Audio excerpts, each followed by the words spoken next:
किसी राज का एक राजा बहुत दयालु थे, कर्तव्यनिष्ठ, ईमानदार और प्रजा का भलाई करने वाले थे। उसके राज में कहीं किसी प्रकार कोई दिक्कत नहीं थी, कोई सब लोग खुशहाल थे, सुखी थे। एक बार क्या हुआ, राजा को मन में हुआ कि बचपन से तो सब दिन घूमने के लिए जाते थे, लेकिन एक दिन जो उसके राज का जो उसके महल का जो मुख्य रास्ता था, जो बाजार की तरफ जाती थी, बहुत चालू रास्ता था। उस रास्ता से सभी लोग जाते थे।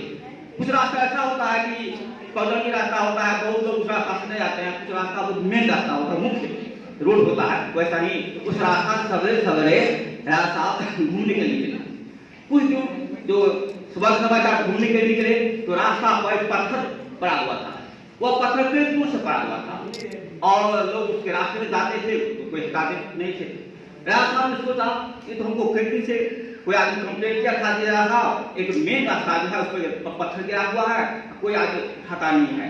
तो राजा का ठीक है, आज हम देखने के लिए जाते हैं उस रास्ता से और देखेंगे आज उठाता, अगर जो सेट करेगा हटाएगा उसको हम पुरस्कार देंगे। लिया साहब उसी रास्ता से घूमने के लिए निकल गए। जब गए तो जहाँ पर पत्थर गिरा हुआ था वहाँ एक बगीचा था, वह घना बगीचा था।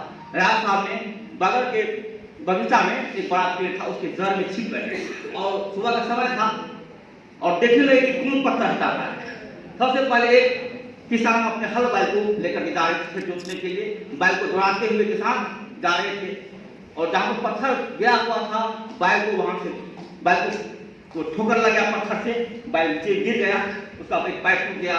अब किसान को बहुत दुख हुआ, तो वह हल बैल लेकर के सवेरे सवेरे जा रहा था खेत जोतने के लिए। उसको बहुत दुख हुआ क्योंकि बैल का पैर भी टूट गया, बैल नीचे गिर गया। और किसान को बहुत तकलीफ हुआ, वह किसी तरह से फिर पैर को उठा करके अपने घर ले गया। वह भी पत्थर को क्या किया, नहीं हटाया। इसके बाद एक घोड़ा वाला एक सिपाही जा रहे थे, खूब घोड़ा को दौड़ाते हुए तूफान में, वह भी वहां पर घोड़ा गया, उसको भी ठोकर लगा पत्थर से, वो घोड़ा भी नीचे गिरा और सिपाही भी गिरा।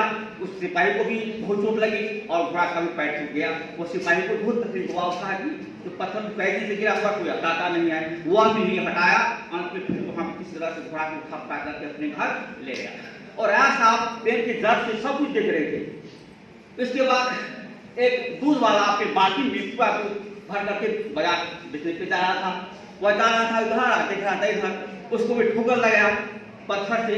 बाल्टी में जितना दूध था पूरा बाल्टी भरा हुआ था, नीचे गिर गया और गिरने के बाद उसको बहुत तकलीफ हुई और सोचने लगा कि मेरा पूरा बाल्टी का दूध गिर गया और बचा बाजार में क्या मैं बेचूंगा। उसको बहुत खटा लग गया, बहुत देर तक हुआ, उसको तकलीफ हुआ, रोया भी और वहां से उठ करके अपने घर वापस आ गया। उसने भी पत्थर को नहीं हटाया। उसके बाद एक लड़की अपनी माथा पर टोकरी में अंडा लेकर के बाजार जा रही थी। सुबह का समय था, तब में 8-9 बज गया, सुबह का समय था। वो भी बाजार जा रही थी अंडा लेकर के बेचने के लिए। वो लड़की जा रही थी, हर आते थे इधर, उसको भी पैर पत्थर ठोकर लग गया, पूरे टोकरी क्या हुआ वहां पर गिर गया, सारा अंडा फूट गया। लड़की रोने लगी बैठ करके, अब क्या बहुत दिन हो गया, सारा हमको बहुत खटा लग गया, कितना अंडा था मैं बेचती हूँ, कितना पैसा होता। हुआ कि क्या हुआ, लड़की भी नहीं हटाई और रात सब कुछ देख रहे थे। सारे आदमी के साथ घटना घटा, सारे में किसी ने पत्थर को हटाया। एक लड़का तक में 9 बज गया, इधर का पढ़ने के लिए जा रहा था स्कूल। वो हाई स्कूल का लड़का था, 9वां क्लास का लड़का था। वह जब जा रहा तो देखा रास्ते पत्थर गिरा हुआ। तो लड़का को बहुत आश्चर्य है, आश्चर्य की बात है कि रास्ता बहुत चालू रास्ता है, घर के लोग चलते रहते हैं और कोई नहीं हटाता है। क्यों क्या कहता है, ये पत्थर घायल कर देगा, कितने के साथ कोई घटना घट सकता है, उसके दिमाग में क्या हुआ, नहीं मैं बताऊंगा उसके हाथ में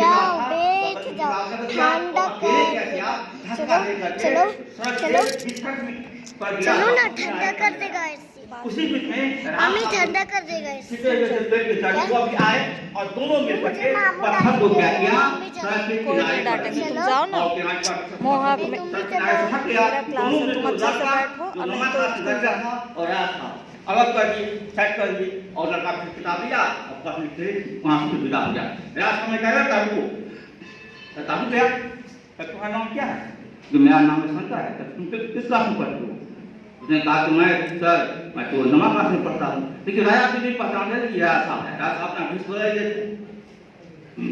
कहा ठीक है, तुम तो बहुत बड़ा काम किया है, तुमने पत्थर को हटाया, मैं छिपा हुआ था। 4 घटना घट चुका है, एक अंताबाई लड़की के साथ, एक सुपर आदमी के साथ, एक किसान के साथ हलवाई लेकर जा रहा था, एक घोड़ा वाले के साथ। किसी ने पत्थर नहीं हटाया, तुमने हटाया। तुमने बहुत बड़ा काम किया है, इसलिए मेरे तरफ से तुमको मैं इनाम देता हूँ और तुम इनाम लो। इसके बाद साथ जो कुछ था, उसके साथ भी था, उसको दिए और उसको बहुत सा धन्यवाद दिया राजा ने कि तुमने बहुत बड़ा काम किया है और तुम्हारा मदद तो मैं ही किया, लेकिन तुम आगे होकर जो तुमने पत्थर को हटाया, इसके लिए तुमको बहुत बहुत धन्यवाद और उसको इनाम भी दिया। इस पर लड़ा क्या हुआ, फिर अपना किताब लिया और अपने से लिए चले गए।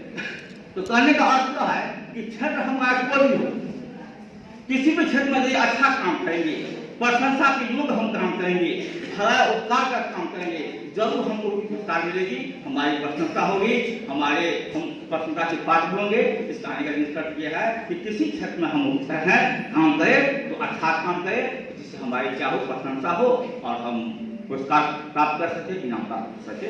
कहानी का निष्कर्ष एक प्रश्न में और